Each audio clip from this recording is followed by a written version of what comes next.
Bismillahirrahmanirrahim. Assalamu alaikum dear students. I am Mohsin Munawwar, your biology teacher for NMD CAT session. आज हम lecture number 8 discuss करेंगे जिसका syllabus है cell structure and function. तो lecture के लिए चलते हैं बोर्ड की तरफ। आज की इस लेक्चर में हम सेल स्ट्रक्चर एंड फंक्शन के बारे में डिस्कस करेंगे, जिसमें की कॉन्सेप्ट्स जो के शामिल होंगे that will be structure of cell membrane, जो कि फ्लूइड मोज़ेक मॉडल की बेस पर डिस्कस किया जाएगा।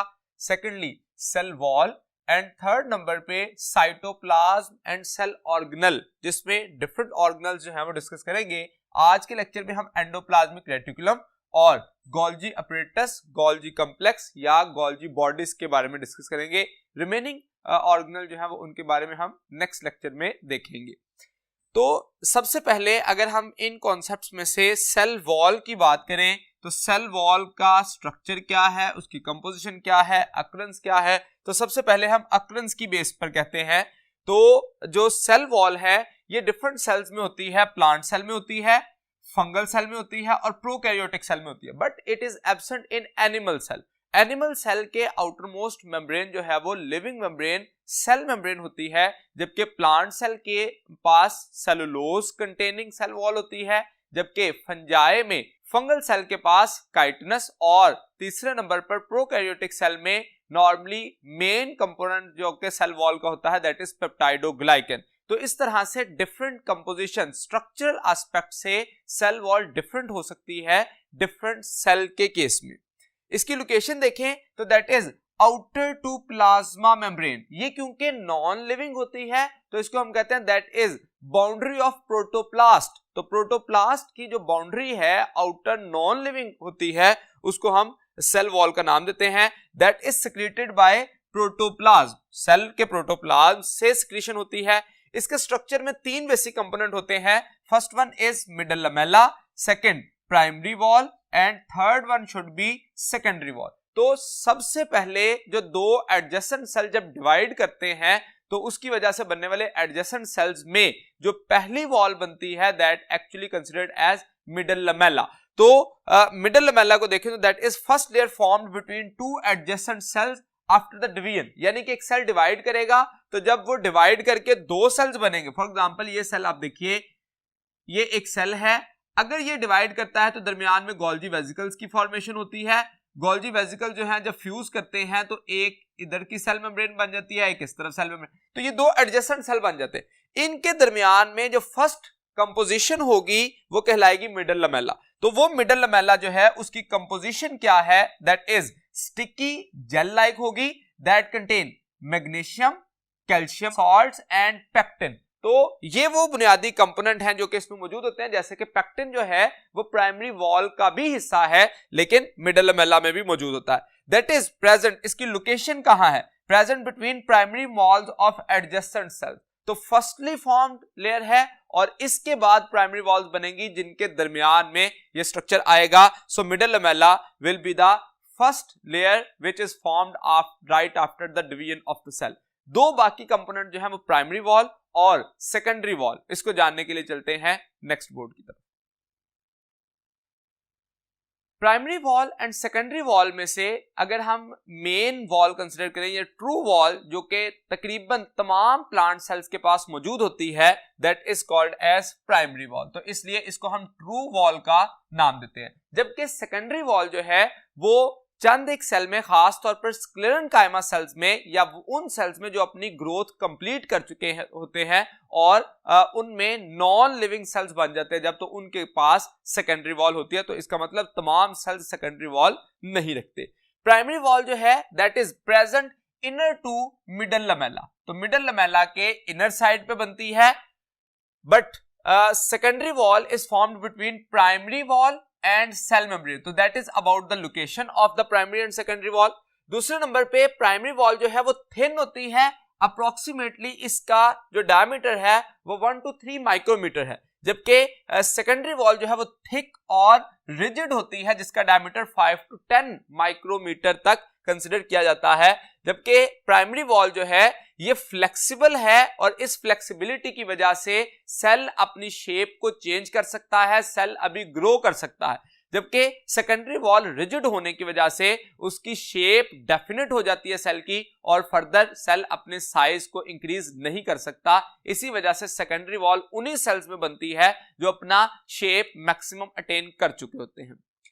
नेक्स्ट, अगर कंपोजिशन की बात करें तो विद रेफरेंस टू कंपोजिशन जो सेलुलोज, पेक्टिन, ये दो बेसिक कंपोनेंट ऐसे जो कि प्राइमरी वॉल में, इसके साथ साथ हेमीसेलुलोज भी मौजूद होती है और इसके माइक्रोफिलामेंट्स सेलुलोज के होते हैं जो कि क्रिस क्रॉस अरेंजमेंट बनाते हैं जो कि स्ट्रेंथ ऑफ सेल वॉल को बढ़ाते हैं। जबकि सेकेंडरी वॉल के अंदर सेलुलोज भी मौजूद होता है, हेमीसेलुलोज, पेक्टिन और मेनली लिग्निन जो कि इसकी थिकनेस को बढ़ा रहा होता है, इसी वजह से लिग्निफाइड सेल वॉल का नाम दिया जाता है। सो लिग्निन, इसके बाद waxes, silica and inorganic salts, ये वो बेसिक कंपोनेंट है जो कि सेकेंडरी वॉल के अंदर मौजूद होते हैं।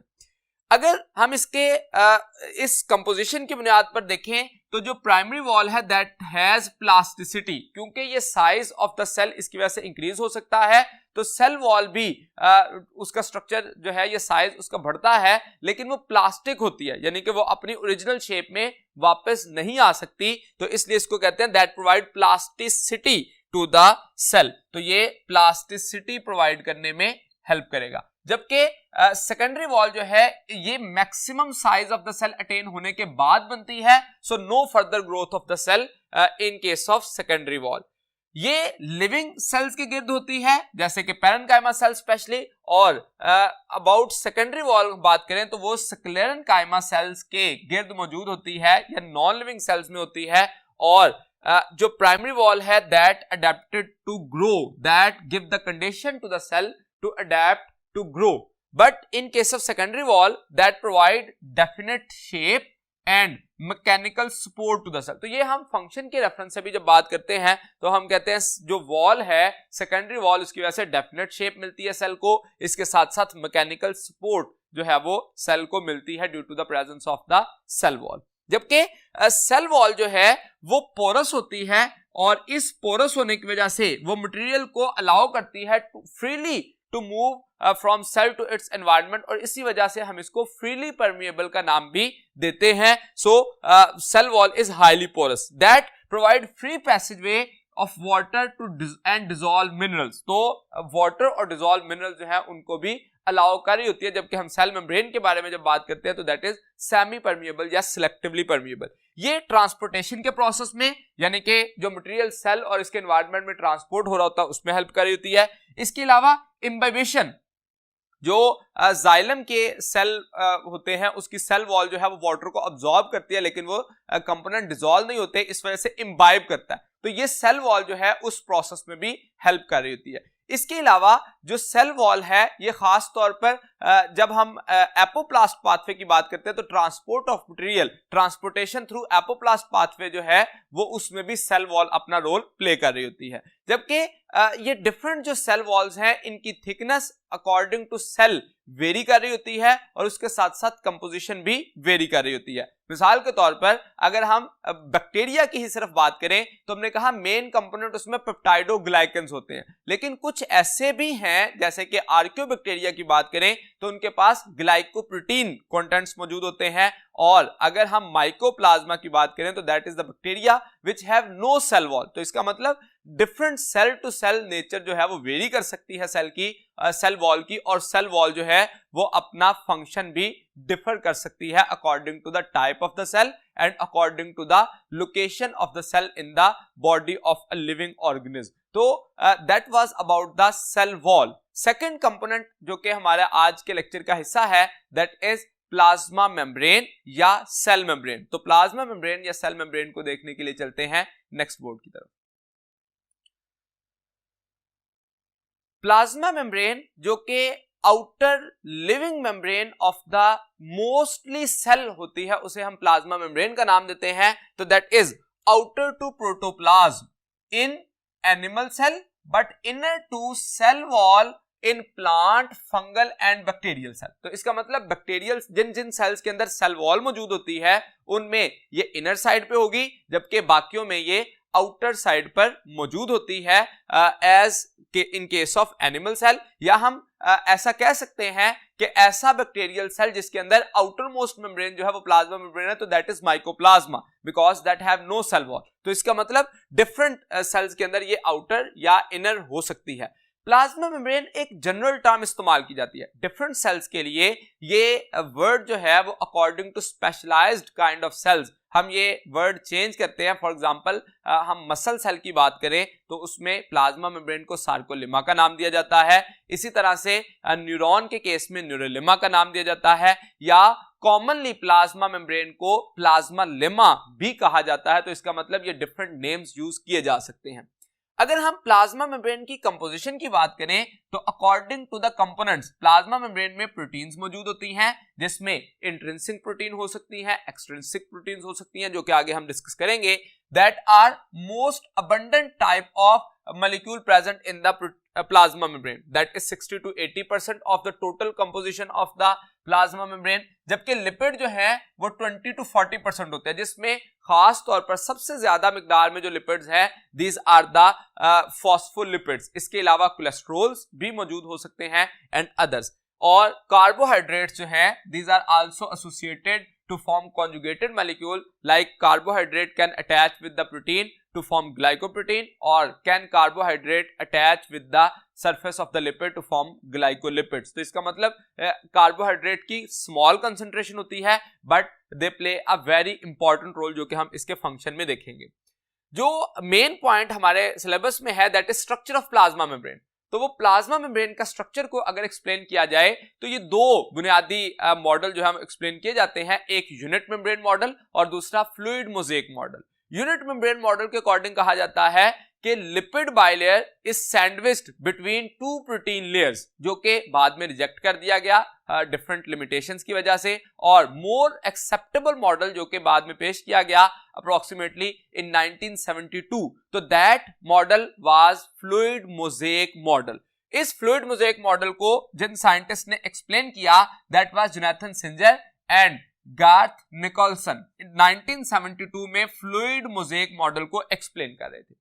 इन्होंने जो मॉडल दिया, इन्होंने कहा कि लिपिड बाइलेयर जो है वो डिसकंटिन्यूअस होती है और उसके अंदर प्रोटीन मॉलिक्यूल एम्बेड किए होते हैं इन मोज़ेक मैनर, मतलब इर्रेगुलर मैनर में वो मौजूद होते हैं। जैसा कि यूनिट मेम्ब्रेन मॉडल में कहा जा रहा था कि लिपिड बाइलेयर भी कंटिन्यूअस होगी और उसके ऊपर प्रोटीन बाइलेयर उसने सैंडविच किया होगा लिपिड बाइलेयर को, जबकि इसके अंदर कहा जाता है कि लिपिड बाइलेयर जो है वो डिसकंटिन्यूअस है और उसके अंदर प्रोटीन मॉलिक्यूल जो है वो एम्बेड किए हुए हैं इन अ मोज़ेक पैटर्न। तो अगर हम फ्लूइड मोज़ेक मॉडल का लफ्ज देखें तो फ्लूइड रिप्रेजेंट कर रहा होता है लिपिड कंटेंट्स को और मोज़ेक पैटर्न रिप्रेजेंट कर रहा होता है अबाउट द पोजीशन ऑफ या location of the proteins in the lipid bilayer.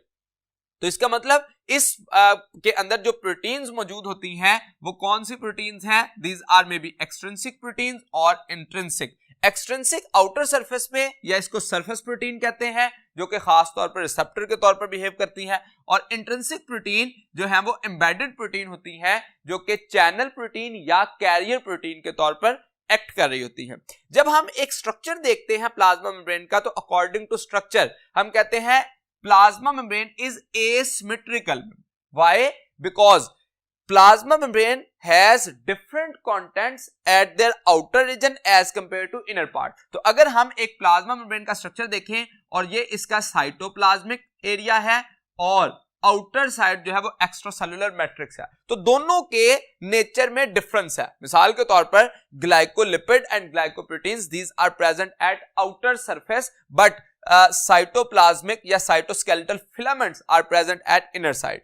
इसके अलावा जो लिपिड बाइलेयर होती है, इसमें ये जो एक लिपिड का मॉलिक्यूल है ये बुनियादी तौर पर फॉस्फोलिपिड होता है, और इस फॉस्फोलिपिड में ये जो फैटी एसिड की चेन है जो स्ट्रेट शो की जाती है दैट इज सैचुरेटेड, जबकि जो टिल्टेड फॉर्म में शो की जाती है तो दैट इज अनसैचुरेटेड। तो इसका मतलब इसमें दोनों किस्म के फैटी एसिड मौजूद होते हैं, saturated as well as unsaturated fatty acid. दूसरे नंबर पे इसके पास जो मौजूद होता है दैट इज कोलेस्ट्रॉल, जिसकी वजह से जो सेमी रिजिडिटी है सेल मेम्ब्रेन को वो प्रोवाइड की जाती है by the presence of cholesterol, और इसके साथ साथ particular amount of carbohydrate can be attached with the surface of lipid to form glycolipid और with the surface of protein to form glycoprotein.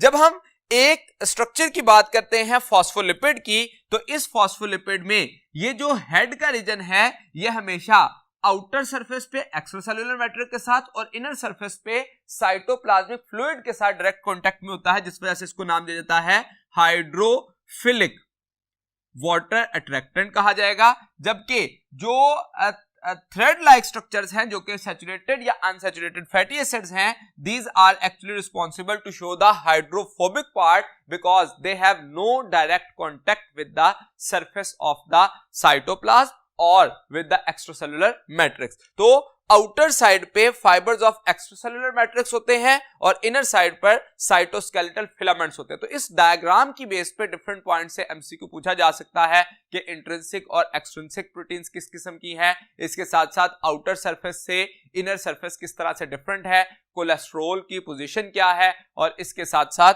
हमें ये बात की जा सकती है कि सेल मेम्ब्रेन के डायमीटर कितना होता है। ऑन एवरेज 7 नैनोमीटर तक एक सेल मेम्ब्रेन का डायमीटर कंसीडर किया जाता है।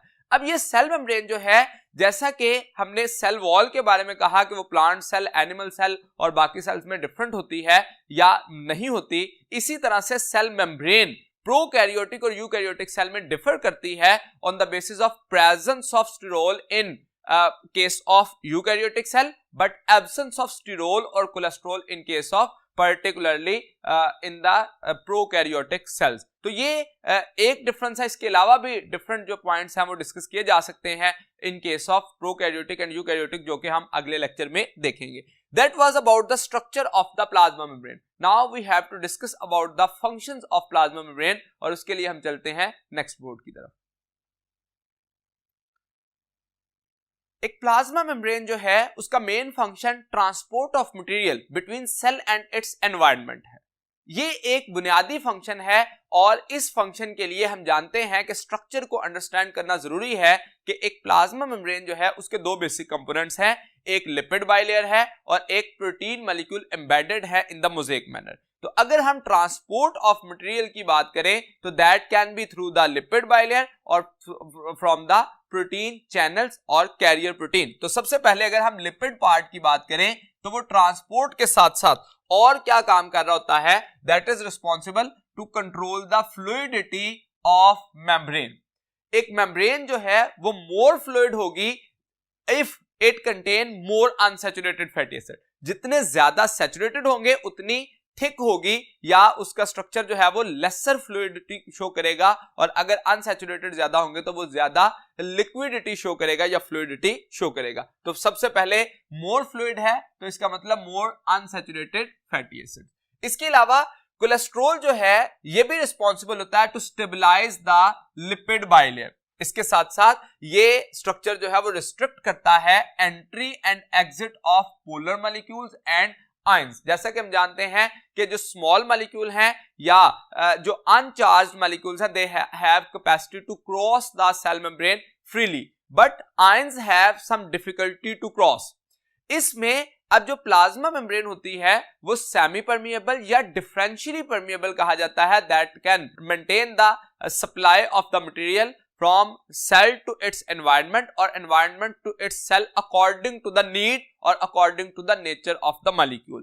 तो यहाँ पे हम लिपिड की बात जो कर रहे हैं, इसके बाद दूसरा जो बेसिक कंपोनेंट होता है that is protein part. Protein part जो है according to the type of the protein ये डिफरेंट स्ट्रक्चर्स और अपना फंक्शन परफॉर्म कर रहे होते हैं, जैसे चैनल प्रोटीन्स और कैरियर प्रोटीन्स। ये बुनियादी तौर पर एम्बेडेड, पार्शली एम्बेडेड हो सकती हैं या फुली एम्बेडेड हो सकती हैं, और इनका काम जो मटेरियल को अक्रॉस द सेल मेम्ब्रेन लेके जाना या ट्रांसपोर्टर के तौर पर किसी भी मॉलिक्यूल के साथ अटैच होकर उसको दूसरी साइड पर जो है वो कैरियर के तौर पर मूव कराना। जो चैनल प्रोटीन है उसमें सोडियम पोटेशियम एटीपीएस पंप जो एक खास तौर पर प्रोटीन कंसीडर की जाती है, जो कि चैनल प्रोटीन के तौर पर समझी जाती है। इसी तरह से सोडियम पोटेशियम पंप जो है वो काम कर रहे होते हैं। कुछ प्रोटीन जो है वो एंजाइम के तौर पर काम कर रही होती हैं, जैसा कि एडिनाइलेट साइक्लेज, ये एटीपी को साइक्लिक एएमपी में, जो कि सेकंड मैसेंजर के तौर पर काम कर रही होती है, इसके तौर पर ये एंजाइम काम कर रहा होता है। इसके अलावा सम जो एक्सट्रिंसिक प्रोटीन्स होती हैं वो रिसेप्टर मॉलिक्यूल के तौर पर सरफेस ऑफ द मेम्ब्रेन पर होती हैं, जो कि particular shape to each receptor देती हैं, और उसके साथ साथ जो मॉलिक्यूल, खास तौर पर हम देखें हार्मोन्स जैसा कि पूरे ब्लड के अंदर जो है वो सर्कुलेट कर रहे होते हैं, और वो उन्हीं सेल्स के सरफेस के साथ बाइंड करते हैं विच कंटेन रिसेप्टर।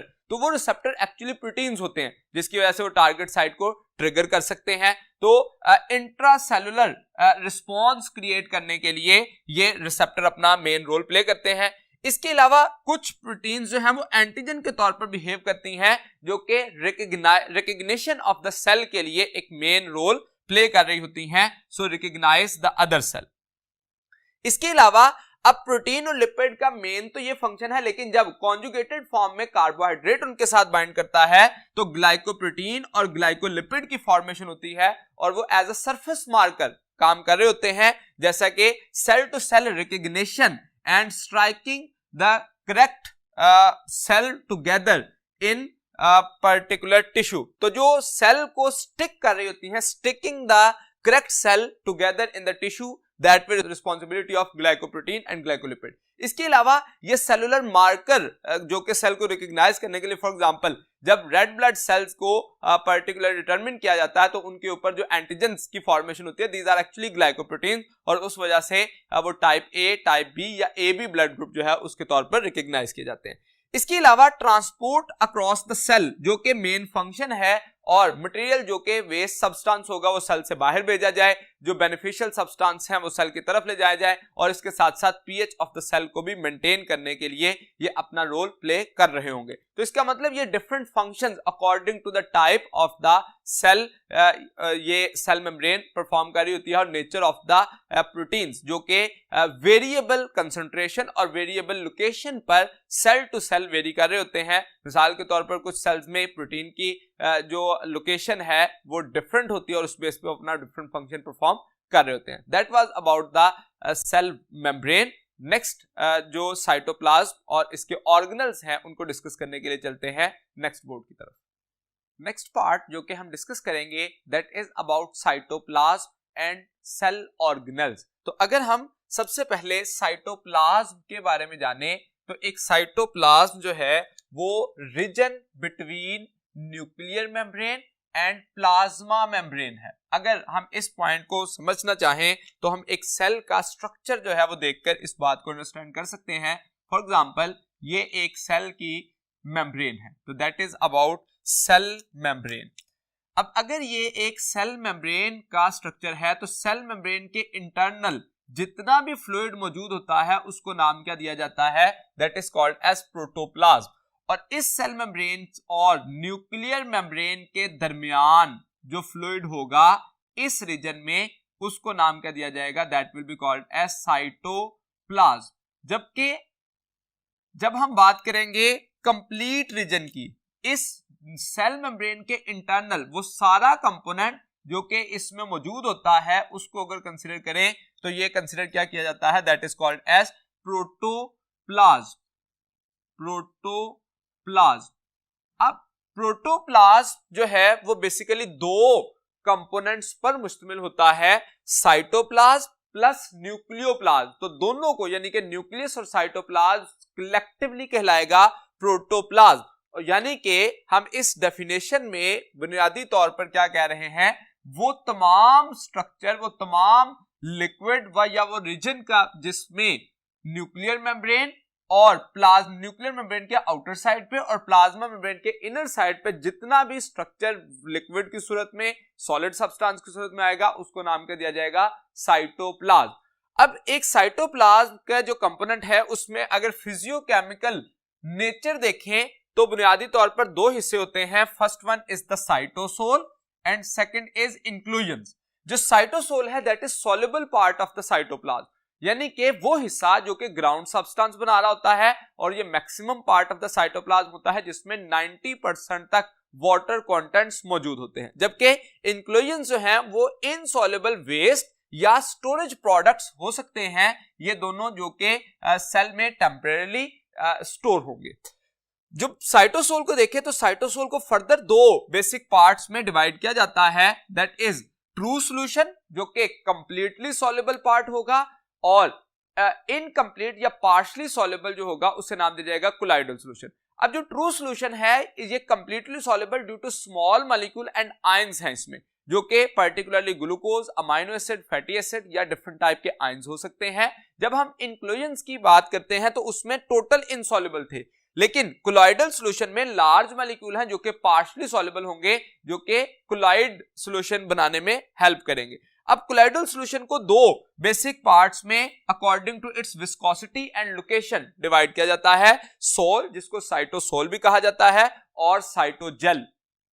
जो साइटोसोल है वो नॉन विस्कस पार्ट होगा जो कि टुवर्ड्स द न्यूक्लियस होगा, और जेल जो है वो विस्कस है एंड पेरिफेरल। तो इसका मतलब जो पेरिफेरल पार्ट पर रीजन मौजूद होता है टुवर्ड्स द सेल मेम्ब्रेन, वो एक्चुअली जेल है जो कि सेमी सॉलिड या विस्कस रीजन होता है, और उसके मुकाबले में जो internal towards the nucleus part होता है साइटोसोल का, उसको नाम क्या दिया जा रहा होता है, नॉन विस्कस रीजन, और वो साइटोसोल कहलाता है, जबकि विस्कस जो कि टुवर्ड्स द सेल मेम्ब्रेन है उसको पेरिफेरल पार्ट साइटोजेल कहा जाता है। Now after the physiochemical nature we have to discuss about the metabolic and storage role of cytoplasm, यानी कि functions of cytoplasm। तो साइटोप्लाज्म जो है बुनियादी तौर पर दो ही काम कर रहा होता है, एक तो साइट फॉर मेटाबॉलिक एक्टिविटी है और दूसरे नंबर पर स्टोरेज रोल के तौर पर काम कर रहा होता है, जिसमें site for metabolic activity cytosol होती है, क्योंकि इसमें वो एंजाइम्स मौजूद होते हैं जो कि मेटाबॉलिक एक्टिविटी के लिए चाहिए। फॉर एग्जांपल ग्लाइकोलाइसिस के लिए जो एंजाइम्स रिक्वायर्ड हैं these are present in the cytosol, जबकि मेटाबॉलिक एक्टिविटी के लिए ये प्रोसेस साइटोसोल का रीजन होगा, और जो स्टोरेज के तौर पर रोल प्ले कर रहा होगा दैट विल बी साइटोजेल, जहां पे खास तौर पर वो स्टोर हाउस के तौर पर काम कर रहा होगा, उसमें डिफरेंट सब्सटेंस को जो स्टोरेज प्रोडक्ट्स हैं उनको भी रखा जाएगा। दूसरा इसका काम जो है that contain highly organised discrete structures जो कि कहलाते हैं सेल ऑर्गेनल, और ये सेल ऑर्गेनल्स जो हैं बुनियादी तौर पर प्रोकैरियोटिक सेल और यूकैरियोटिक सेल में डिफरेंशिएट करते हैं among the cytoplasm due to the type of the cell organelles. For example prokaryotic cell में जो साइटोप्लाज्म है that contain only non membranous organelle, जब हम यूकैरियोटिक सेल की बात करते हैं तो that contain non membranous, membranous, unimembranous और डबल मेम्ब्रेनस ऑर्गेनल जो है वो उसमें मौजूद होते हैं। तो इसका मतलब तमाम ऑर्गेनल जो है उसका ग्राउंड सब्सटेंस के तौर पर काम कर रहा होता है साइटोप्लाज्म। इसके अलावा जो साइटोप्लाज्म के अंदर ऑर्गेनल्स हैं उनकी मूवमेंट के लिए साइटोप्लाज्मिक स्ट्रीमिंग मूवमेंट या उसको एक्टिव मास मूवमेंट का नाम दिया जाता है, जैसे माइटोकॉन्ड्रिया की movement within the cell हो रही होती है, and that process is also called as cyclosis, जो कि इंटरनल सेल मोशन कहलाता है, that is also the function of the cytoplasm। तो that was a brief description about cytoplasm। जो दूसरा इसमें ऑर्गेनल मौजूद है साइटोप्लाज्म के अंदर, उसमें जैसा मैंने कहा कि प्रोकैरियोटिक या यूकैरियोटिक सेल की बात करें तो उसमें non membranous only in prokaryotic cell, जबकि non membranous, unimembranous and double membranous organelle in case of eukaryotic cell मौजूद होते हैं। तो हम डिफरेंट जो ऑर्गेनल है उसमें सबसे पहले एंडोप्लाज्मिक रेटिकुलम की बात करेंगे कि वो उसका स्ट्रक्चर क्या है और वो फंक्शन क्या परफॉर्म करता है। तो एंडोप्लाज्मिक रेटिकुलम के बारे में जानने के लिए चलते हैं नेक्स्ट बोर्ड की तरफ। एंडोप्लाज्मिक रेटिकुलम लफ्ज देखें तो endo inside, plasmic cytoplasm and reticulum is actually network. तो इसका मतलब इस वर्ड के मतलब से ही हम इसकी डेफिनेशन बता सकते हैं, that is network of tubules और चैनल्स इन यूकैरियोटिक सेल। तो नेटवर्क ऑफ चैनल और tubule in eukaryotic cell because it is absent in prokaryotic cell, क्योंकि ये मेम्ब्रेनस है, इसमें सिंगल मेम्ब्रेन मौजूद होती है, इसलिए ये प्रोकैरियोटिक में एब्सेंट होता है। ये इसकी लोकेशन देखें तो that is extended between nuclear membrane and cell membrane, यानी कि पूरे न्यूक्लियर मेम्ब्रेन की आउटर मेम्ब्रेन के साथ अटैच होता है और सेल मेम्ब्रेन की इनर सरफेस के साथ ये अटैच होते हैं, जो कि पूरा चैनल्स का नेटवर्क पूरे साइटोप्लाज्म के अंदर फैला हुआ होता है। इनकी जो वेरिएबल अपीयरेंस होती है, सेल टू सेल वेरी कर रहे होते हैं, इनकी तादाद जो ट्यूब्यूल्स की है वो कम या ज्यादा हो सकती है। अगर इसके स्ट्रक्चर की बात करें तो तीन बेसिक टर्म्स हमें समझना होती हैं। First one is cisternae. Cisternae long flattened unbranched unit in stack जब होंगे तो उसको नाम दिया जाएगा सिस्टर्नी। जबकि वेसिकल जो है वो ओवल मेम्ब्रेन बाउंडेड स्ट्रक्चर होंगे, फॉर एग्जांपल इस तरह से, और जो ट्यूब्यूल्स हैं इरेगुलर होंगी एंड ऑफन ब्रांच्ड। तो दोनों में सिस्टर्नी में और ट्यूब्यूल में डिफरेंस क्या होगा? ट्यूब्यूल जो है वो ब्रांच होना शुरू हो जाएंगी और सिस्टर्नी ब्रांच नहीं होंगी और स्टैक की सूरत में एग्जिस्ट करेंगी, बाउंडेड बाय मेम्ब्रेन्स। ये जो ट्यूब्यूल्स हैं ये फ्री हो सकती हैं और कनेक्टेड हो सकती हैं with the cisternae. According to the presence or absence of ribosome at the surface of the cisternae, these tubules are considered as rough endoplasmic reticulum और smooth endoplasmic reticulum। जब रफ का लफ्ज इस्तेमाल किया जा रहा होता है तो इनकी जो सरफेस है वो रफ हो जाती है due to attachment of ribosome, so it is called as rough endoplasmic reticulum. अब जो अगर हम एक सिस्टर्नी की बात करें तो इसमें फॉर एग्जांपल ये इस तरह से एक सिस्टर्नी का पार्ट है, तो इसमें जो इंटरनल पार्ट होता है वो सिस्टर्नल फ्लूइड है और इसके आउटर साइड पर साइटोप्लाज्मिक फ्लूइड। तो हमेशा जो राइबोसोम अटैच होते हैं that is at the outer surface of the cisternae, वो इंटरनल सरफेस पर मौजूद नहीं होते। तो पहले तो रफ एंडोप्लाज्मिक रेटिकुलम में हम कहते हैं राइबोसोम्स अटैच्ड हैं, जबकि स्मूथ एंडोप्लाज्मिक के सरफेस स्मूथ होने की वजह से नो राइबोसोम, जब राइबोसोम नहीं होंगे, एब्सेंस ऑफ राइबोसोम होंगे, तो उसको नाम दिया जाएगा स्मूथ एंडोप्लाज्मिक रेटिकुलम। जो रफ एंडोप्लाज्मिक रेटिकुलम है वो मोर स्टेबल स्ट्रक्चर कंसीडर किया जाता है, जबकि स्मूथ को लेस स्टेबल कंसीडर किया जाता है। रफ एंडोप्लाज्मिक रेटिकुलम में सिस्टर्नी एंड वेसिकल बनते हैं, जबकि that smooth endoplasmic reticulum is only composed of tubules.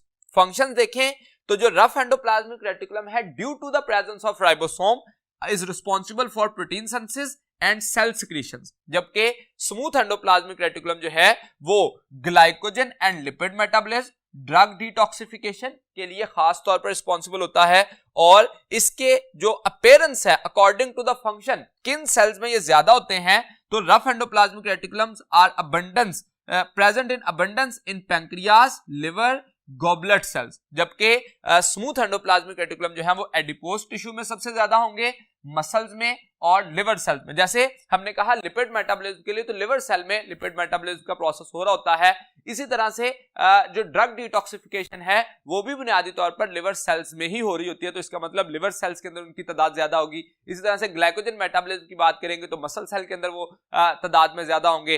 और जब हम प्रोटीन प्रोडक्शन की बात करते हैं सिक्रीशन की, तो पैंक्रियाटिक सेल्स जो है वो पैंक्रियाटिक सिक्रीशंस कर रहे होते हैं, उसमें प्रोटीन कंटेंट एंजाइमेटिक एक्टिविटी की वजह से एंजाइम ज्यादा होने की वजह से वो पैंक्रियाज में, तो इसका मतलब ये डिफरेंट टाइप के सेल्स जो है, जैसे म्यूकस, जो गॉबलेट सेल्स हैं वो म्यूकस प्रोड्यूस कर रहे होते हैं, वो भी खास तौर पर रफ एंडोप्लाज्मिक रेटिकुलम को ज्यादा जो है वो उसमें मौजूद होता है।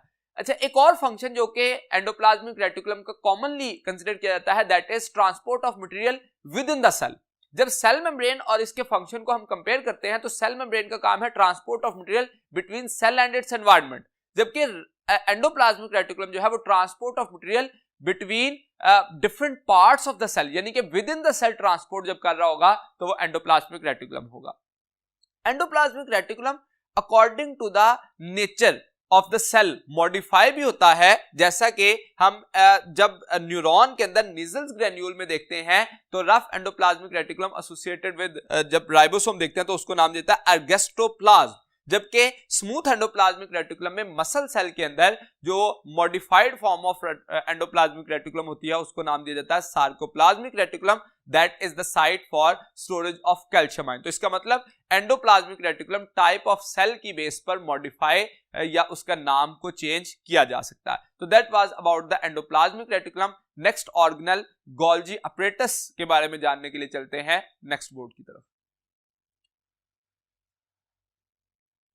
गोल्जी अपरेटस, जिसको गोल्जी कॉम्प्लेक्स का नाम भी दिया जाता है, गोल्जी कॉम्प्लेक्स के बारे में अगर हम अकरेंस कहें तो that is present in all eukaryotic cell. All eukaryotic cell किस लिए कह रहे हैं? प्रोकैरियोटिक में एब्सेंट होता है because it is membrane bounded organelle. और उसके साथ साथ इसकी डिस्कवरी देखें तो that was discovered by Camillo Golgi in 1898। Structural aspect से इसमें भी stack of flattened membrane bounded sac होती हैं जिनको नाम दिया जाता है सिस्टर्नी। ये complex system of interconnected tubules होता है that is formed around central stack.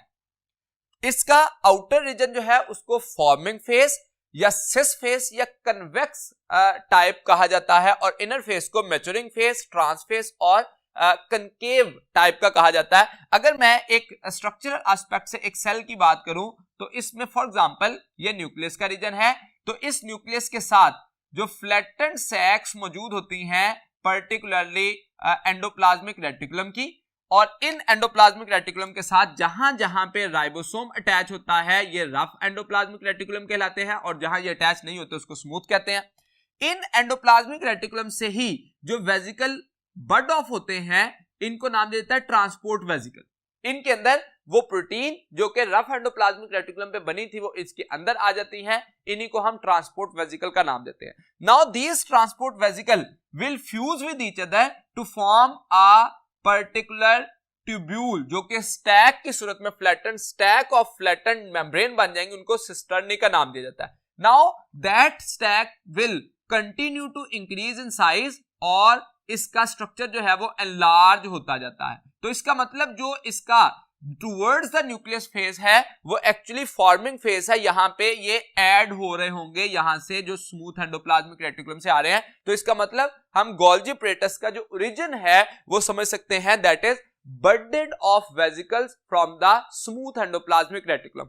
अब जैसे जैसे ये फ्यूज होते जाएंगे और उसके बाद इसका जो इंटरनल पार्ट है जो कि टूवर्ड्स द सेल मेम्ब्रेन आ जाएगा, यहां से वेजिकल बड ऑफ होते जाएंगे और ये जो वेजिकल बड ऑफ हो रहे हैं ये सेक्रेटरी वेजिकल के तौर पर काम करेंगे और they can behave as an organelle, for example lysosome या डिफरेंट जो मेम्ब्रेन बाउंडेड ऑर्गेनल जो कि हाइड्रोलिटिक एंजाइम्स रखते हैं उनकी फॉर्मेशन होना शुरू हो जाती है। तो इस तरह से हम कह सकते हैं स्मूथ एंडोप्लाज्मिक रेटिकुलम से ट्रांसपोर्ट वेजिकल निकले, ट्रांसपोर्ट वेजिकल जो है वो फ्यूज होके तो सिस्टर्नी ऑफ गोल्जी कॉम्प्लेक्स बनाया and budding of the Golgi complex that is responsible to form the Golgi vesicle जो कि खास तौर पर सेक्रेटरी वेजिकल कहलाएंगे या पर्टिकुलर ऑर्गेनल के तौर पर बिहेव कर सकते हैं। तो इसका मतलब हम ये आउटर और इनर रीजन जो है वो इस तरह से टुवर्ड्स द न्यूक्लियर मेम्ब्रेन और टुवर्ड्स द प्लाज्मा मेम्ब्रेन भी कंसीडर कर सकते हैं। नाउ अबाउट द फंक्शंस, तो फंक्शन में एक फंक्शन हम इसी डायग्राम से सेल सिक्रीशंस का फंक्शन जो है, यानी कि अगर कुछ प्रोटीन जो है जो कि स्मूथ एंडोप्लाज्मिक रेटिकुलम से बनी थी वो खास तौर पर पैक हुई, इसमें प्रोसेस हुई और प्रोसेस होने के बाद सेल से निकल गई एक्सोसाइटोसिस के जरिए, जैसे पैंक्रियाटिक सेल्स जो हैं वो भी इसको अपनी बॉडी से जो सेल से इसकी रिमूवल कर रहे होते हैं पैंक्रियाटिक सिक्रीशन की सूरत में। इसी तरह से सर्टेन ऑर्गेनल्स की फॉर्मेशन, जैसे मैंने कहा कि इसमें अगर हाइड्रोलिटिक एंजाइम आ जाएं तो ये सेल का हिस्सा बन जाता है, जैसा कि लाइसोसोम, ग्लाइकोसोम या पेरोक्सिसोम्स। तीसरे नंबर पे कॉन्जुगेटेड मॉलिक्यूल्स की फॉर्मेशन भी इसी गोल्जी apparatus में, जब यहां पे इस तरफ से वेजिकल मिले और प्रोसेसिंग होती रही तो जो प्रोटीन्स रफ एंडोप्लाज्मिक रेटिकुलम में बनी थी उनके साथ जब लिपिड मिलेंगे तो वो लिपोप्रोटीन बना देंगे या कार्बोहाइड्रेट मिलेंगे तो ग्लाइकोप्रोटीन की फॉर्मेशन स्टार्ट हो जाएगी। तो इसका मतलब दो किस्म के conjugated molecule glycoprotein and lipoprotein की फॉर्मेशन स्टार्ट हो जाएगी। इसके अलावा फ्रेगमोप्लास्ट फॉर्मेशन जो गोल्जी वेजिकल बर्ड ऑफ हुए हैं at the time of cell division of plant cell, centre में इक्वेटर के अंदर गोल्जी वेजिकल अरेंज होना शुरू हो जाते हैं और वो सेल वॉल की फॉर्मेट जो सेल की डिवीजन है उसके लिए एक मेन रोल प्ले कर रहे होते हैं। तो इसका मतलब फ्रेगमोप्लास्ट की फॉर्मेशन में भी इसका अपना एक रोल मौजूद होगा। तो ये वो बुनियादी फंक्शन थे जो कि गोल्जी कॉम्प्लेक्स जो है वो परफॉर्म कर रहा होता है। यहां तक आज का लेक्चर कंप्लीट हुआ। उम्मीद है कि मैं अपनी बात आपको समझाने में कामयाब रहा। अगले लेक्चर तक के लिए दीजिए इजाजत। अल्लाह हाफिज।